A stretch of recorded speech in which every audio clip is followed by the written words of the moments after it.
qui sont ceux qui nous approchent. Donc, il ne faut pas mettre les hommes dedans. Faut pas mettre les hommes dans ça. Maintenant, arrête-moi, moi, je voulais poser mais les hommes peuvent faire s'ils veulent. C'est un bien-être. Non, mais les hommes doivent faire aussi. Mais voilà. La propriété, ce n'est pas que la femme. Dire que l'homme ne doit pas faire soin d'elle pour son nom. Ibrahima, ce que je voulais dire, c'est pour dire tout simplement que les hommes, là, nous, ça, c'est naturel. Propriété, c'est naturel chez nous.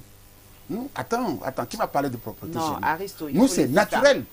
Mais si la femme veut faire ça surnaturellement, il n'y a pas de problème. Mais est-ce que c'est surnaturel? Parce que nous, c'est naturel. On est né comme ça. L'homme est né avec la propriété. Ouais. Le maillon fort. Nous, on est né avec la propriété. On se connaît. Voilà, même celles qui vous regardent là, elles savent. Faible. Voilà, on n'apprend rien à personne. Ça, ici. ça, vous faites ça. C'est pas grave. Mais c'est pas grave, c'est pas grave, c'est pas grave. Voilà. Make-up, c'est ça? C'est ça, pour ce vendredi. Voilà. On va aller avec l'interview du premier intervenant concernant la dépigmentation, le thème, et on va revenir sur ce plateau. On donne de plus en plus à cette façon de faire, le fait de se dépigmenter. Mais je pense que c'est triste et c'est aussi une manière de rejeter notre propre identité. Parce que si Dieu nous a créés en tant que Noirs, c'est pas pour rien. Nous avons un climat qui est agressif. En tant que Noirs, je pense que nous sommes protégés. Et aussi, je vois que c'est par ignorance, parce que nous voyons tous ce que ces produits font à notre peau. Ça crée des boutons, des démangeaisons, des mauvaises odeurs. C'est très désagréable. Et l'argent qu'on utilise pour utiliser ces produits-là, nous pouvons les utiliser à d'autres échéants. Nous pouvons créer des petites entreprises, par exemple, qui peuvent nous rapporter plus au lieu de détruire notre peau. Voilà, et je pense aussi que la peau noire ne doit pas être rejetée. On doit mettre en valeur la peau noire. Par exemple, on peut utiliser des pommades qui vont faire briller la peau. Aussi porter des vêtements à couleur éclatante, par exemple, pour plus mettre en valeur notre peau. Voilà, c'est ce que je pense de ça. La dépigmentation de la peau, ce n'est pas une bonne chose. Je vois beaucoup de femmes le faire. C'est un truc qu'on connaissait dans les pays étrangers qui nous a envahis.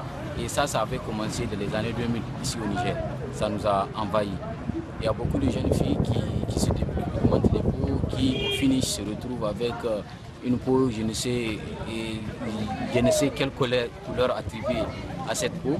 Et les médecins ont fait comprendre à nos jeunes filles qu'en cas de blessure et autres, ils n'arrivent pas à coudre la peau parce que la peau a déjà été fragilisée par ces produits cosmétiques qu'elles utilisent et elles continuent à les utiliser. J'ai côtoyé pas mal de filles, elles m'ont fait comprendre qu'elles se dépigmentent parce que les hommes aiment les femmes blanches.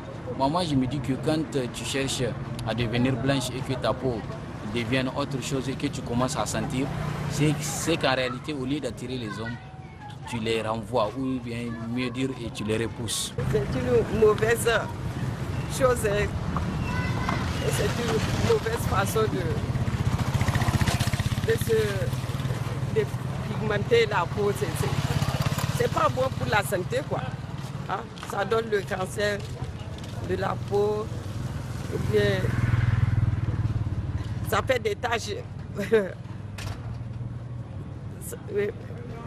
Des taches sur la peau, quoi. Pour mon point de vue sur ce phénomène, je pense que la dépigmentation est un phénomène que les jeunes sœurs qui se donnent à cela doivent cesser. Parce que moi, je pense qu'il n'y a pas plus ce qui est beau chez la femme que de rester naturel. Ils doivent être naturels, rester tels que leur peau est. Je crois que c'est pas en se changeant la peau qu'on arrive à voir tout ce qu'on attend de.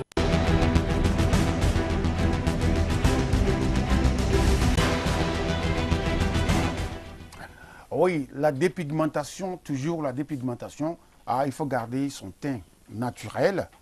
Moi, je connais les Ivoiriens, j'ai un ami ivoirien qui aime la femme claire. Si c'est pas clair là, lui ne veut pas. Ben voilà, ça commence comme ça. Femme claire.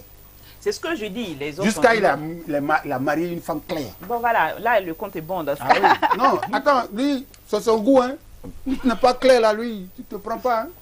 La mariée femme Mais claire. il y a beaucoup de nos frères aussi qui font ça, qui veulent... Non, moi, ça, c'est spécifique. Il y a d'autres même qui t'approchent. C'est un exemple. Tu gardes ton temps, tu ne veux pas passer les pommades qui vont t'approcher. Parce que lui, il m'a dit... Pourquoi tu ne passes pas le... Non, il y a d'autres qui vont t'approcher. Hein, tu sais, tu essaies de garder vraiment ton temps. Mais lui, il m'a dit que c'est clair ou rien.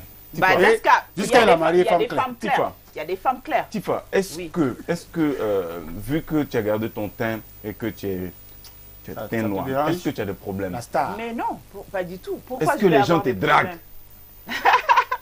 Vos réponses, elles sont de tout. Est-ce que les gens te draguent? Mais c'est pas ça. Chacun a son goût. Hein. Je dis, est-ce que les gens te draguent avec ton teint? Attends, je t'ai dit tout à l'heure. Non, attends, je vais répondre. Je t'ai dit tout à l'heure, qu'est-ce que je t'ai dit sur ce plateau? Le manager de Tifa, c'est moi. Manager? La fois dernière, avant la fin de l'émission, on a vu combien en tout cas, de j'aime ou bien comment vous l'appelez? Demandes d'amis. Oui, on a vu plus de 700 comme 700 et quelques. Voilà, tu vois. Pourtant, tous mes amis, même. Et tu demandes si les gens la draguent. Bon, de toutes les façons, hein, je dis que c'est une manière de dire que, quel que soit... Que tu sois du teint foncé, du teint clair. Chacun son client. Voilà, chacune aura son chacun. Voilà, ok, chacune aura son chacun. On va parler de Facebook. Oui, Facebook, merci à tous. On viendra tout à l'heure avec les livres. Hein. Ouais. Je sais que tu as amené encore un livre. Voilà. Donc, je disais comme ça, merci à tous ces internautes-là qui n'arrêtent pas de nous envoyer des messages. Et là, il y a une dame, une tante, Madame Djibrila Fatimatou, qui écrit « Quoi de plus beau que son teint naturel? Restez naturel, mes filles, mes mères, mes sœurs, c'est mieux. Préservez votre peau et remerciez Allah pour le teint qu'il vous a choisi et attribué. » Est-ce que Madame Fatima ou bien quoi, Djibrila, là, elle a envoyé une photo? Oui, c'est sa photo de profil. Non, son teint est naturel, elle est de teint noir. Tu as vu ça? J'ai vu. Ah, okay. J'ai vu son teint. Pas que les femmes viennent bluffer ici. Non. Maintenant, il y a un autre monsieur qui a envoyé son message. Lui, c'est monsieur Abdoulaye Youssouf. Lui, vraiment, je n'ai pas compris son message. Je ne sais pas, je vais le lire. Après, vous allez commenter. C'est en 2 mots. Il a écrit « inconscience totale ». Oui, inconscience totale au niveau veut dire ça. Des gens qui se dépigmentent. Voilà. Ben voilà. Ça, on a compris. Voilà.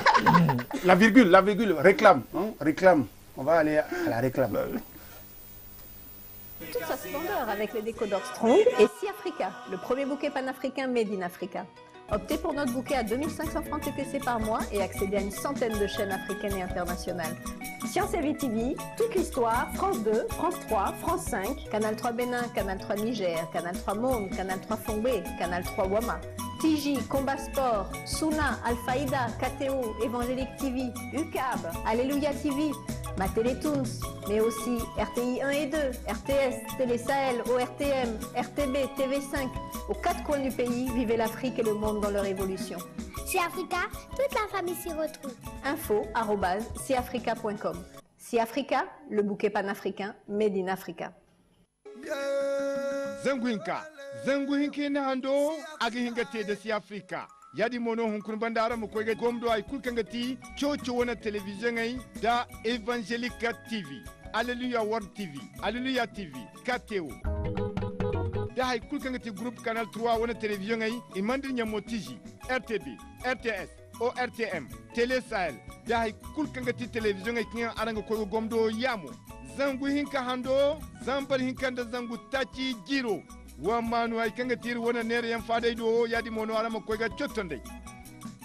SeaAfrica, le bouquet panafricain made in Africa.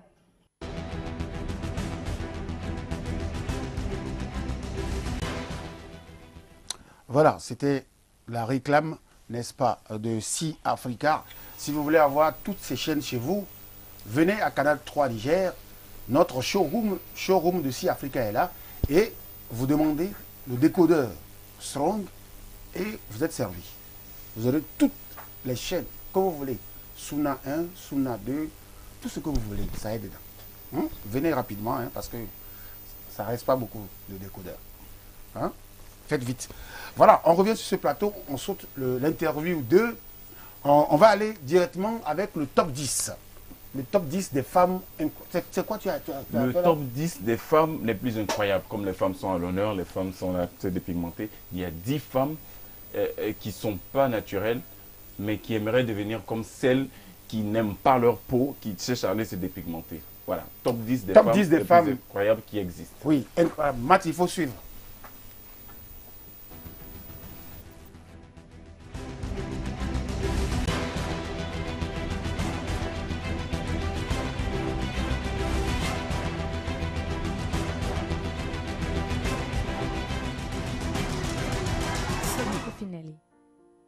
Lorsqu'elle tomba enceinte à 22 ans, Michael Ruffinelli était loin de se douter de ce qui allait lui arriver. Elle, une jeune femme tout à fait normale, vit tout d'un coup ses hanches se distordre et s'élargir de façon très significative.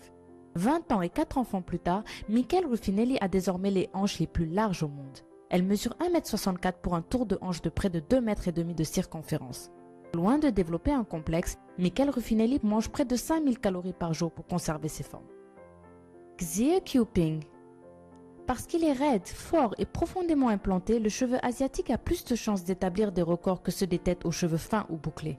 En 1973, alors qu'elle n'a que 13 ans, la chinoise Qiuping décide de se laisser pousser les cheveux. 30 ans plus tard, le 8 mai 2004, lorsqu'ils sont mesurés, ils font plus de 5,62 m. Depuis, Xie Qiuping a engagé une assistante qui s'occupe exclusivement de sa tignasse. La plus petite femme du monde. À peine plus grande qu'une bouteille de soda, Jyoti Amji est la plus petite femme du monde.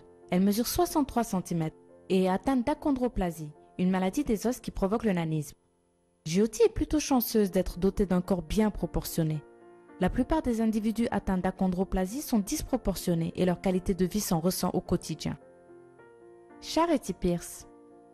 Charity Pierce est une femme de 39 ans, originaire de Houston au Texas, qui en 2014 pesait 346 kg. Sa fille et son fiancé devaient tout faire pour elle, vu qu'elle ne pouvait même pas se rendre aux toilettes toute seule. Pour tout dire, les toilettes n'étaient pas assez solides pour supporter son poids. Une émission de télévision américaine a alors suivi Charity Pierce dans son combat pour perdre du poids. 1 an plus tard, elle ne pesait plus que 226 kg. La femme illustrée. Julia Gnus avait une vie tout à fait normale jusqu'à ses 35 ans où elle fut diagnostiquée avec la porphyrie. La porphyrie est une maladie incurable qui se manifeste par des éruptions cutanées dans les régions exposées au soleil. La peau de Julia était tellement sensible qu'elle ne pouvait pas sortir sans la voir se transformer en cloque directement sous ses yeux. Julia Gnus prit alors une décision radicale, tatouer chaque centimètre de sa peau. Désormais, plus de 95% de son corps est recouvert de tatouages. Mandy Sellers. La femme aux jambes sans fin est anglaise. Elle s'appelle Mandy Sellers et elle a 40 ans. Ce qui rend Mandy si extraordinaire, ce sont ses jambes, qui pèsent à elles seules 95 kg, soit environ 30 kg de plus que le poids moyen d'une femme. En janvier 2010, suite à un risque de septicémie, les médecins ont décidé d'amputer sa jambe gauche, qui pesait alors 31 kg. Plusieurs mois plus tard, le membre a repoussé. Mandy Sellers est l'une des 200 personnes au monde à vivre avec le syndrome de Proté, responsable de ses jambes volumineuses. Katie Jung. Aux États-Unis, Katie Jung est surnommée la reine du corset et pour cause, elle est la femme à la taille la plus fine du monde. Adepte du tight lacing, pratique qui consiste à réduire progressivement son tour de taille au moyen d'un corset très serré, Katie Jung a commencé à s'entraîner en 1983. Dès lors, elle a porté un corset jour et nuit, ne l'enlevant que pour prendre une douche. Et le résultat est sans appel. Sans corset, le tour de taille de Katie Jung mesure 58 cm. Avec corset, il est réduit du tiers et ne mesure plus alors que 38 cm, soit la circonférence d'un CD de 15 cm de diamètre. La Barbie humaine. Non, vous ne rêvez pas. À seulement 21 ans, l'Ukrainienne Valeria Lukianova est devenue le sosie vivant de la poupée Barbie. Poitrine imposante, taille extrêmement fine, jambes interminables et visage d'ange. Il a fallu pas moins d'une dizaine d'interventions chirurgicales pour que cette jeune femme ressemble à son icône. Résultat, Valeria ressemble plus à un personnage virtuel qu'à une personne humaine et pour cause. Sa taille est totalement disproportionnée par rapport au reste de son corps et son visage figé ressemble désormais parfaitement au visage d'un personnage de manga. La femme vampire. Maria Kristerna voulait se prouver à elle-même et au reste du monde qu'elle était une femme forte. Après un mariage raté et des années de violence conjugale, Maria s'est fait tatouer et percer le visage et s'est fait implanter des cornes métalliques sur le front. On la surnomme désormais la femme vampire.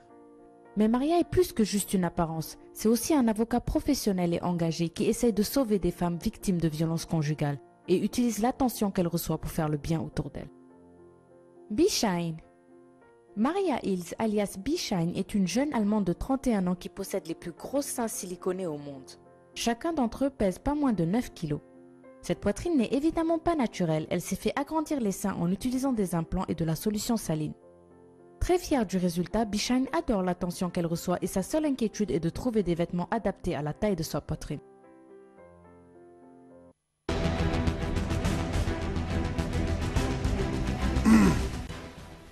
Voilà, c'est les 10 femmes incroyablement incroyables. Parce qu'on vous a montré que Kamsou a sélectionné pour vous, c'est lui qui cherche tous ces gens, ces trucs-là. Incroyables, des femmes qui sont incroyables. Vous avez vu, non? Tifa, ça c'est naturel ou bien c'est pas naturel? Non, ça c'est pas naturel. La dernière, hein? Oui, la dernière. La poitrine, là. C'est pas naturel. Et bon, bref, je préfère ne même pas commenter, là. Moi. On va aller avec... c'était pas prévu, n'est-ce pas? On va regarder, c'est un ancien numéro, mais on regarde ça et on revient sur ce plateau. Alors, comme vous le savez, dans 102 tours, nous avons notre rubrique « C'était pas prévu ». C'était pas prévu, c'est pour faire la surprise, pour vous faire connaître tout cela qui vous entoure, toutes nos petites stars à nous. Alors, aujourd'hui, on est venu pour visiter et pour mieux connaître celui qu'on appelle Djadja Production. Djadja Production ne sait pas qu'on arrive. Et vous allez me suivre sans faire trop de bruit. Venez avec moi.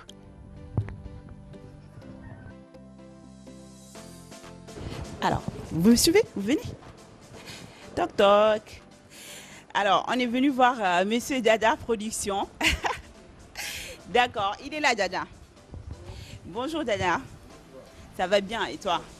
D'accord, ça va bien, oui. Alors, Djadja, on est venu aujourd'hui pour te découvrir un peu. Et comme tu as dû le remarquer, c'est une surprise.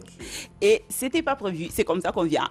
C'est l'émission 102 tours. Alors, si tu veux bien nous recevoir, on a 10 petites questions à te poser. Tu peux avoir 10 minutes pour m'apprêter ou bien... Non, on te suit là, nous, on te suit. Alors, vous venez avec moi.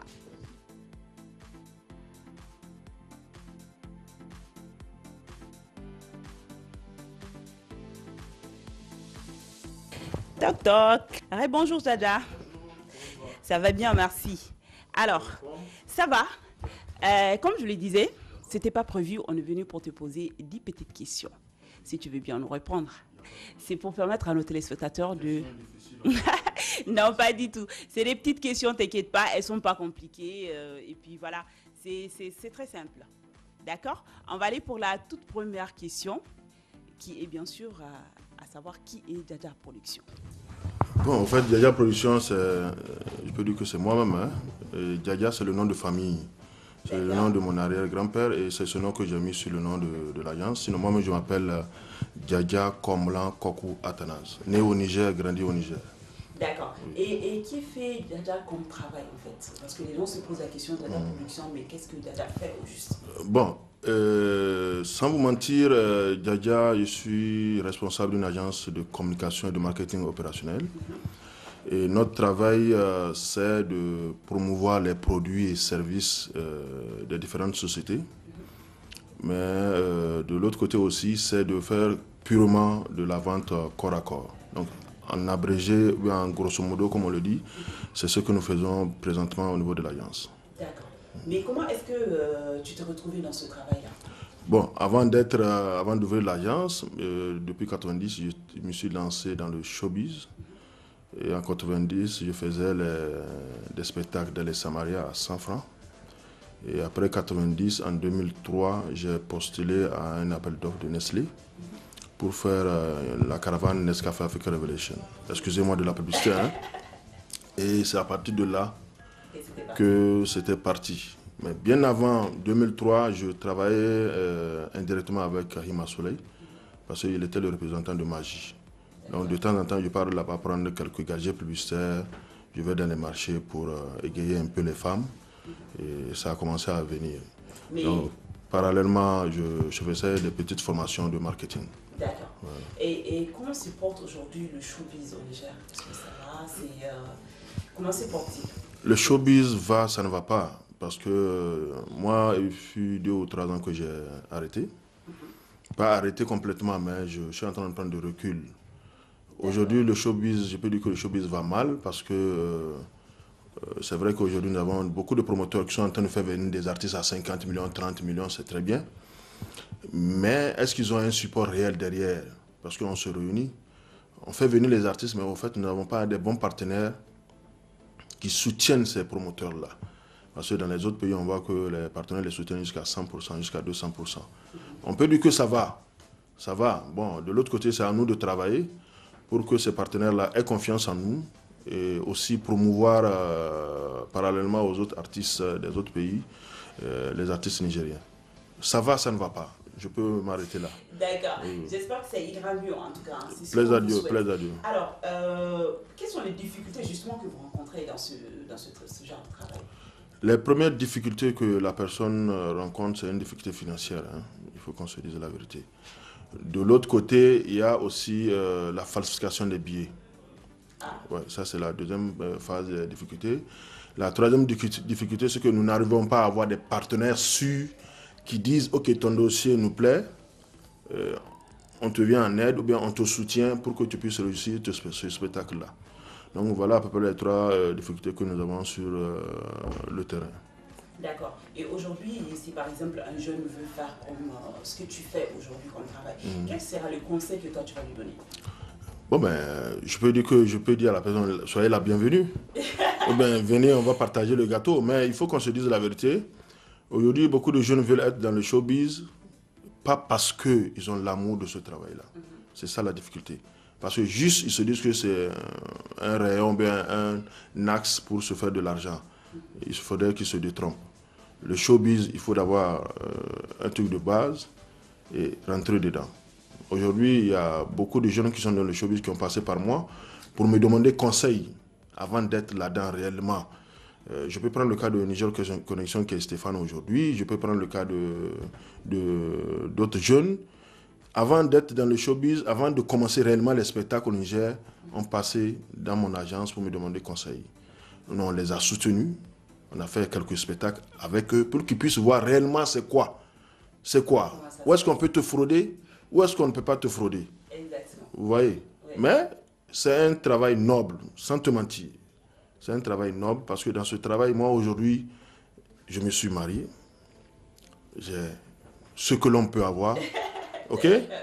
En dehors de ça, je crois qu'à cause du showbiz, j'ai connu beaucoup de gens en Afrique. Et au Niger, je dis Dieu merci. C'est un travail noble, hein? C'est comme tout autre travail. Il suffit seulement de s'organiser et d'y croire. Exactement. Voilà. C'est vrai. Alors, la petite question qui va venir cette fois-ci, c'est quel est ton mauvais souvenir, le plus mauvais souvenir que tu as eu à vivre pendant ce travail? Le plus mauvais, il y a toujours des mauvais souvenirs, hein? Mais dans le cadre du showbiz, c'est le jour où nous avons fait le spectacle de Douk Saga, le feu Douk Saga, que son âme repose en paix. Il y avait du monde dans la salle, mais à la caisse, il n'y avait rien. Parce que les gens ont falsifié notre billet, à plus de 4 000, 5 000 billets. Nous avons fait des pieds et mains pour pouvoir attraper la personne. Nous l'avons conduit là où il faut le conduire, mais très malheureusement, on ne nous a pas soutenus. Cette personne a été relaxée. Et c'est le plus mauvais souvenir parce que, par finir, on était obligé de vendre tout ce que nous avons pour pouvoir payer les dettes. Donc c'est le plus mauvais souvenir que j'ai eu pendant ma carrière. Il y a du quoi? Et le plus beau alors? Bon, le plus beau, c'est que je dirais Dieu merci. Dieu m'a donné la santé. Et je suis toujours là et je continue à réfléchir et à donner des conseils aux gens. Et je pense bien qu'aujourd'hui, quand je passe, les gens au moins se souviennent de certains artistes que nous avons fait venir au Niger. Et ça n'a pas été facile. Et je peux dire que ça va, ça va. On prie Dieu que ça aille de l'avant. D'accord. Voilà. Alors, quel est le rêve que Dada Production n'a pas encore réalisé? C'est quoi le rêve? Le rêve, il y en a beaucoup. Mais depuis un certain temps, après avoir tout fait, après mon camion podium, je suis présentement en train de prier Dieu que je puisse construire ma salle privée de spectacle. Elle ne sera pas la première salle privée de spectacle, mais que ça soit la salle privée Dada Production ou une salle privée où les gens viendront faire le spectacle. Voilà. Alors, on te le souhaite. Merci. Et le dernier mot de Dada Production pour nos téléspectateurs? Bon, le dernier mot, je dirais tout simplement qu'aux jeunes d'y croire à ce qu'ils veulent faire, de prendre leur courage à deux mains et que les parents les soutiennent dans tout ce qu'ils veulent faire. Mais de l'autre côté, les gens veulent bien que l'État les soutienne. J'aimerais qu'ils enlèvent ça de leur tête et de foncer tout droit. Il ne faut même pas qu'ils regardent derrière. La vie appartient à ceux qui veulent vraiment réaliser quelque chose. Exactement. Merci beaucoup, Dada. Merci bien. Alors, merci surtout de nous avoir reçus, surtout que c'était une surprise. Alors, chers téléspectateurs, j'espère que vous l'avez suivi et que vous avez appris quelque chose aujourd'hui avec nous. Vous avez appris quelque chose sur Dada Production. Je vous dis à notre prochaine rencontre de C'était pas prévu. Merci beaucoup, Dada.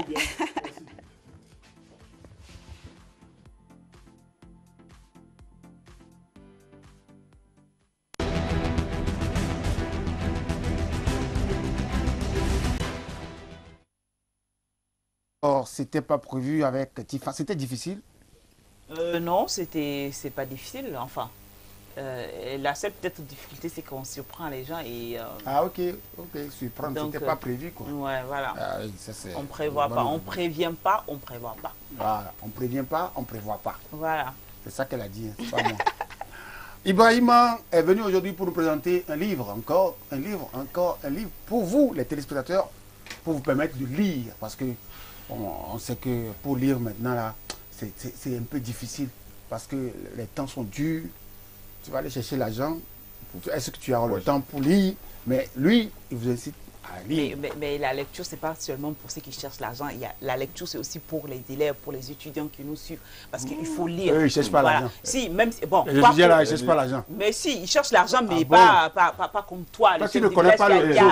Il y a tout un village à gérer. Tu ne connais pas le réseau. Il ne connaît pas le réseau. Oui, les étudiants, c'est eux-mêmes qui cherchent l'argent. Pardon. Les parents, prenez vos responsabilités et laissez les étudiants lire. Ibrahim, c'est quel livre aujourd'hui? Je crois que la lecture, c'est pour tout le monde. Voilà. La lecture aiguise l'esprit, tout le monde doit lire. Ça, on voilà. C'est quel livre aujourd'hui? Oui, non, puisque vous avez levé cette question, je voudrais, avant de présenter le livre, intervenir aussi. Le livre d'aujourd'hui est Les Rondiers, une vie de bleu, de Ousmane Mahaman. Ousmane Mahaman, qui est né en 1960 à Zender, qui a commencé sa carrière en tant qu'ouvrier à Gadez, dans les mines. Puis après, il a continué plus tôt, il a mis fin à cette carrière et s'est engagé dans le journalisme, où il était rédacteur en chef de Haske. Il était grand reporter à Haske, puis rédacteur en chef dans plusieurs revues. Et il a eu à écrire son premier livre sur le cinéma. Ensuite, il a créé un festival sur le cinéma, aussi un festival international. Ici? Oui, c'est donc un grand monsieur de l'art, de la culture, qui écrit aussi. Et qui nous écrit aujourd'hui sur la condition ouvrière. Il essaye de pointer du doigt la vie de ceux-là qu'il appelle les oubliés. Ceux-là qui vivent, ils ne condamnent non pas la profession, mais plutôt les conditions dans lesquelles vivent ces gens-là. Quels gens? Les ouvriers. Lui-même, il a été ouvrier, puis rondier, puis ouvrier spécialisé, puis agent de maîtrise, bien d'autres choses. Mais c'est du pareil au même, hein, c'est juste les noms qui diffèrent. C'est toujours la même condition ouvrière où il essaie de nous expliquer cette condition inhumaine selon lui, cette condition dans laquelle ces hommes-là sont jetés. Et on le voit, il grandit avec la passion de devenir quelqu'un, non ouvrier. Mais bizarrement, on lui dit que le destin lui a choisi autre chose, puisqu'on lui demande d'aller étudier à l'école des mines. Il redevient ouvrier. Mais ce qui me plaît ici, particulièrement moi dans le livre, en réalité, il a certes traité de la condition ouvrière et a essayé d'être la voix de ceux-là qu'il considère comme des sans-voix. Mais ce qui m'intéresse, c'est surtout l'audace qu'il a eue. Il a osé dire non. Il dit, mais écoutez, il n'est pas astreint à vivre ouvrier. Il peut faire un choix. Et lui, il a fait le choix du journalisme. Je précise que c'est un livre autobiographique, c'est donc quelqu'un qui est en train de raconter son histoire, l'histoire qu'il maîtrise, et comme je l'ai déjà dit, on reproche toujours aux gens de parler d'eux-mêmes. C'est un sujet qu'ils maîtrisent. Et quand on maîtrise un sujet, c'est normal que le sujet soit intéressant et que l'écriture, le discours qu'on écrit soit intéressant. C'est pour cela que j'invite tous nos téléspectateurs à lire ce monsieur, parce que c'est un monsieur qui nous pousse aussi à l'audace. Mais pour savoir comment faire, pour avoir l'alchimie qu'il a utilisée, il faut lire le monsieur. Mais moi je voulais savoir, les rondis là, c'est qui les rondis en fait? C'est quoi? Non. Être un rondi, c'est quoi? C'est les ouvriers. Il a dit que la première fois quand ils étaient venus dans le truc, dans les mines, ils ont cherché dans les dictionnaires, dans l'encyclopédie, c'est quoi rondier, ils n'ont pas trouvé. Et même ils ont cherché, ils n'ont pas trouvé. Parce qu'effectivement... Le rondier, c'est l'ouvrier. C'est un nom donné aux ouvriers. En tout cas, c'est dans leur catégorie, les ouvriers, parce qu'il est ouvrier spécialisé, puis rondier, puis encore agent, ouvrier rondier, encore... Je vais vous donner l'explication du rondier. Parce que nous sommes sur sans détour. Hein. Rondier veut dire tout simplement, à la fin du monde, que tu n'arrives pas à rassembler, à rassembler hein, un petit rond de... Tu vois, non? Donc c'est ça. À joindre les deux bouts. Mais écoute, joindre les deux bouts, c'est déjà ouvrier, oui, parce que c'est eux, ils ont... Mais contrairement à son cas, là-bas, les gens sont à peu près bien payés. Et ils ont une sorte de charité. Parce qu'il y a la maison qui est prise en charge, l'électricité, ils sont bien payés. Et c'est pour finir, enfin, parce qu'il l'explique aussi dans des maladies, parce qu'ils ne vivent pas en réalité. Ils sont dans un coin où ils sont seuls, où il n'y a rien, et qu'ils soient exposés à ce que nous avons lu dans le livre d'Adamou Idé, La camisole de paille. La camisole de paille. Voilà, donc c'était bien sûr le livre de comment il s'appelle déjà? Ousmane. Ousmane, voilà. Ousmane Mahamadou, pas le président. Hein. Oui, Ousmane Mahamadou, oui. De toutes les façons, c'est pas le président, hein. L'ancien président du Niger, c'est pas lui. Bon, voilà, c'était le livre. Allez-y, cherchez ce livre et vous allez voir. Ça, c'est le mind, comme diraient les Anglais. L'intellect, voilà. On va parler de gag. On va rire un peu. On revient dans la santé dans l'assiette. Voilà, gag.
Voilà, c'était bien sûr le gag. C'est ça, hein, il faut être malin pour être voleur.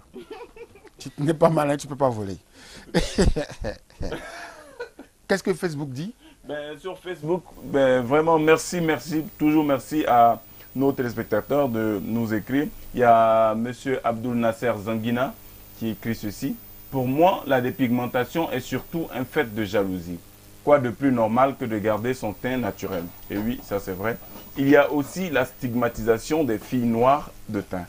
Alors, elles s'adonnent à la dépigmentation et au fil du temps, elles ne peuvent plus arrêter car elles sont allées trop loin dedans. Maintenant, il y a M. Abdoulaye Ali qui habite Bandabari qui a juste envoyé un message pour saluer l'équipe de Sans Détour. Voilà, il dit vraiment, je suis très content de l'émission d'aujourd'hui, très cool. Merci, monsieur Abdoulaye Ali, depuis Bandaberi. Bandaberi, ça c'est le village. Oui, ouais. J'aime. C'est un quartier du village. J'ai des notables et on m'a donné au moins 2 femmes là-bas. Hein. Mais j'ai laissé ça aux notables. Bandaberi, oui, c'est ça. Elles se dépigmentent pas, j'espère au moins. Non, et au village, attends. Hein. C'est interdit. C'est interdit. Si tu te dépigmentes, attends. Tu veux la mort ou chichi. Coup de fouet sous le baobab. En direct, tout le monde regarde. Ah bon? Ah oui, on ne fait pas ça chez moi. Attention, quelle dépigmentation. Moi j'aime femme claire, j'aime femme noire, j'aime femme café. Café et femme caméléon. Femme café, là, ça devient noir aussi. Hein, non, femme café, c'est femme ébène. Tu connais l'arbre ébène, non? La peau, couleur de peau ébène. Noir ciré. Ça, ciré. Noir, c'est ciré. C'est pas clair là. Ciré, je veux. Oui, Abdelaziz, on va aller avec la santé dans l'assiette pour voir ce que vous devez manger et ce que vous ne devez pas manger.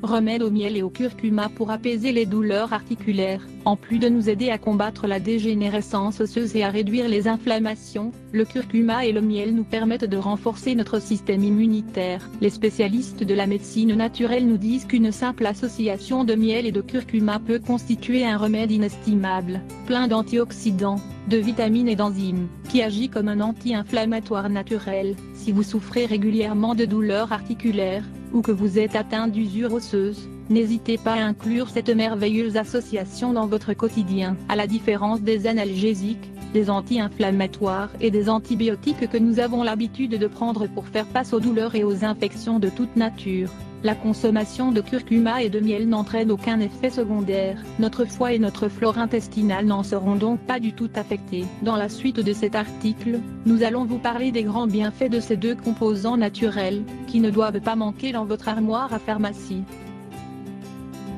L'association de curcuma et de miel, un remède millénaire. Avec une simple cuillerée de curcuma et de miel tous les jours, vous allez prendre soin de votre santé. Il est important de préciser que, pour constater de rapides changements au niveau de votre arthrite ou de votre arthrose, vous devez suivre ce traitement de manière régulière. Vous devrez en consommer pendant au moins 2 semaines consécutives. Même si le curcuma n'a longtemps été utilisé que sur le continent asiatique, il est désormais possible d'en trouver aux 4 coins du monde, dans de nombreux types de boutiques. Des études médicales sérieuses estiment que ces principes actifs sont médicinaux, et qu'ils peuvent permettre de traiter de nombreux troubles. Selon une étude publiée en 2000, menée par le département de biologie moléculaire de l'Université de Grenade en Espagne, la curcumine, le principe actif du curcuma, est un agent naturel particulièrement efficace pour combattre les bactéries qui attaquent notre organisme. Depuis, de nombreux autres travaux ont été réalisés pour déterminer la quantité de curcuma idéale pour lutter efficacement contre l'accumulation dans l'organisme des protéines bêta-amyloïdes, qui sont responsables de la formation des plaques qui provoquent les maladies dégénératives. Grâce à son pouvoir antioxydant, le curcuma est considéré comme un remède naturel très sain pour combattre les inflammations et les maladies dégénératives, comme la maladie d'Alzheimer. Dans la suite de cet article, nous allons voir comment combiner cet ingrédient avec le miel, pour donner naissance à une recette médicinale très efficace. Un remède anti-inflammatoire. Si elle est associée au miel, la curcumine permet de libérer des eicosanoïdes, des composés qui agissent comme des inhibiteurs des inflammations, et qui facilitent la production de prostaglandines. Le curcuma et le miel sont 2 éléments naturels très efficaces pour diminuer la dégénération osseuse. Ils permettent de contrôler la libération de certaines protéines qui causent des inflammations et qui détériorent les os, mais également le cartilage. Ils agissent d'une manière similaire aux médicaments stéroïdes, et ils ont des propriétés semblables à celles des médicaments non stéroïdes. Le miel et le curcuma permettent de réduire l'histamine présente dans notre organisme, tout en augmentant les niveaux de cortisone naturel, de manière à combattre tout éventuel processus inflammatoire, sans aucun effet secondaire. un fortifiant pour notre système immunitaire. Lorsqu'il s'agit de traiter des processus associés à l'arthrite ou à l'arthrose, il est fondamental de combattre les agents pathogènes responsables de l'inflammation de nos articulations. Si nous disposons de défenses naturelles fortes, il est bien plus facile de faire face à ces agents. Il faut bien préciser que les maladies que nous citons n'ont pas de remède connu, pour l'instant. Pour autant, les remèdes naturels que nous vous proposons vont vous permettre d'avoir une meilleure qualité de vie. En un geste simple, vous allez combiner l'action de deux éléments très communs. Le curcuma est riche en composés antioxydants, mais également en vitamine C et E, des éléments qui nous permettent d'améliorer nos défenses naturelles. Selon une étude menée par l'Université de Copenhague, au Danemark, le curcuma dispose de peptides antimicrobiens, connus sous le nom de CAN, qui permettent à notre système immunitaire de combattre divers virus, bactéries et champignons. Le miel est un antibiotique naturel utilisé depuis l'Antiquité pour renforcer les défenses naturelles, et pour faire face à de nombreuses maladies. Cependant, comme nous vous l'avons dit au début de cet article, ce remède ne sera efficace que si vous êtes constant et que vous en absorbez régulièrement. Comment préparer ce remède à base de miel et de curcuma? Ingrédients: 1 bar oblique 4 de tasse de miel d'abeille pure, 100 g, 1 cuillerée de curcuma, 10 g. Ustensiles: un bocal en verre hermétique. Préparation: le plus important est de trouver du miel pur et naturel. Les supermarchés vendent souvent des produits avec du sucre ajouté, ce qui altère les propriétés de cet ingrédient pourtant si bénéfique, et cela peut nous apporter plus de risques que de bienfaits. Si vous le pouvez, achetez votre miel directement auprès d'un apiculteur de votre région. Le remède que nous vous proposons est très simple. Mettez 100 g de miel pur dans votre bocal en verre, puis ajoutez la cuillerée de curcuma. Mélangez bien le tout, et consommez chaque matin une cuillerée de cette combinaison merveilleuse. Gardez à l'esprit que si vous êtes soumis actuellement à un traitement à base de médicaments anticoagulants, mieux vaut consulter votre médecin avant d'inclure du curcuma dans votre régime alimentaire.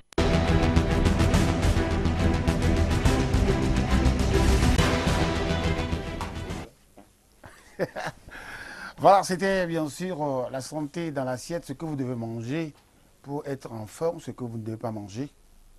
Oui, c'est pour être en forme. Oui, c'est ça. Donc, santé dans l'assiette. Facebook. Facebook, ils sont nombreux à nous écrire. Il y a Madame Oumou Kaltoum qui écrit la dépigmentation rend diabétique puisque les pommades contiennent du corticoïde. Et la dépigmentation, puisque ce sont des pommades à base de corticoïdes, une fois accidentées, elles ont tous les problèmes du monde puisque la peau est molle et pour la chirurgie, c'est impossible de faire des points de suture. Oui, il faut le signaler. Où est ton ordinateur que tu as promis d'amener sur le plateau? L'ordinateur sur le plateau parce que l'ordinateur viendra. Ibrahima, c'est pas fini. C'est pas fini, il y a quelqu'un qui a envoyé un message qui n'a rien à voir.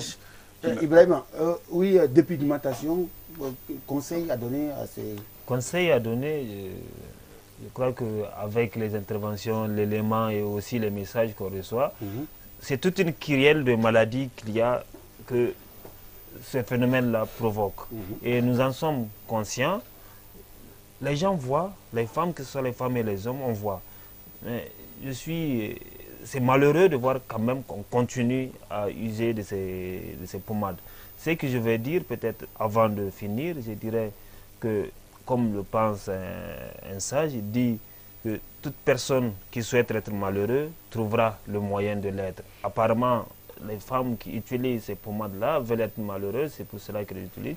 Mais je crois qu'à travers cette émission et à travers les différentes interventions, nous sommes interpellés, que ce soit nous, on doit conseiller tout celui ou toute celle qu'on verra en train d'utiliser ces pommades, mais elles doivent elles-mêmes se prendre en charge, savoir qu'elles ne doivent pas se faire aimer à travers ce qu'elles ne sont pas, mais plutôt à travers ce qu'elles sont, parce que c'est cela le bonheur. Si on vous aime non pas pour ce que vous êtes, mais pour ce que la personne veut que vous soyez, je crois que c'est perdu. Tifa, Tifa naturelle, hein? Elle est naturelle. Moi, je voulais juste revenir sur son proverbe qui disait quand on veut être malheureux, on trouve toujours le moyen. Mais est-ce que ces femmes-là savent qu'elles... Enfin, je ne suis même pas sûre qu'elles sont conscientes. Pour elles, c'est pas source de malheur que de s'handicaper la peau. Pour elles, elles sont belles. Pour elles, elles sont présentables comme ça. Elles sont, comment dire, dedans. Il faut leur dire, le savon que tu utilises. Et bah, surtout, moi je n'ai pas de savon spécifique. J'utilise un savon qui se fait ici même au Niger. C'est La Vie Belle, pour ne pas faire la pub. J'utilise que ça. Attends. Vous avez compris ça? Ben oui, il n'y a pas de savon, je n'ai pas de savon spécifique, je n'ai pas de produit. Ben oui, c'est. Savon du village. Voilà, savon du village. Oh, c'est pourquoi tu es naturel. Il faut suivre son conseil. Dis-leur, il faut leur parler. Non, moi sincèrement, je voudrais vraiment, et j'espère qu'elles vont arrêter parce que bon, il y a d'autres qui commencent et qui finissent quand même par comprendre que ça ne vaut pas la peine. Restez comme si vous tu vois, il y a des zombies. Si la personne, si la personne veut vraiment de vous, elle vous aimera tel que vous êtes. Il n'y a pas de demi-mesure là-dedans.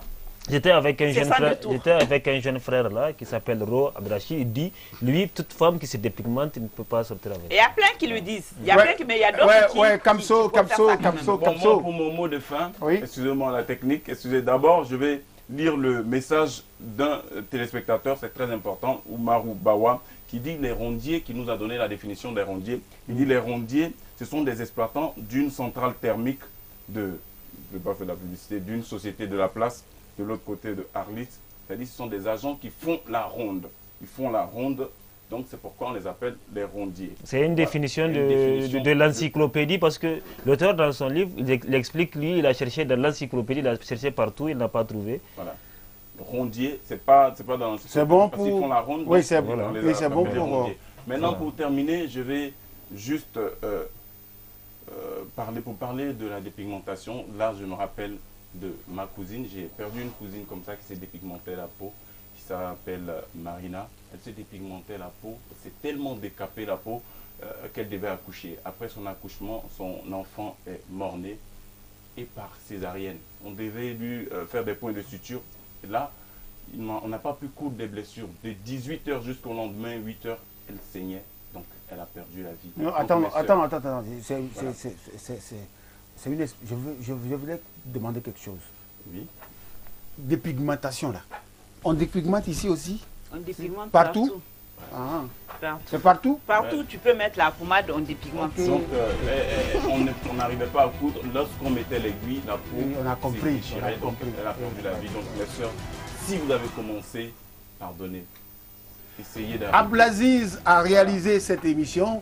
Ah oui, c'est le métronome de cette émission. Il y a l'homme qu'on appelle Benjamin. Oussou, le Benjamin. C'est lui qui nous a géré le son. De l'autre côté, c'est qui déjà? Rappelle-moi son nom. Rabiou, hein? Rabiou. Ouais. Dans ce studio, il y a André. Oui, le petit jeune homme Bata, beau, quoi. Ah, voilà. Avec le Rasta, Ebi, Master, qui est là. C'est eux qui ont géré les 6 caméras dans ce studio. Mesdames et messieurs, on se retrouve vendredi. Vendredi, si Dieu le veut bien, on se retrouve vendredi pour un autre sans détour. Suggestion de thème aussi, si vous voulez. Toujours sur la page Facebook. Oui, envoyez vos suggestions de thèmes. Hein. Nous, on est là, on va vous les présenter, il n'y a pas de problème. D'ici là, portez-vous bien. C'est l'équipe Choc qui vous a reçu. Bye bye, ciao. Ciao.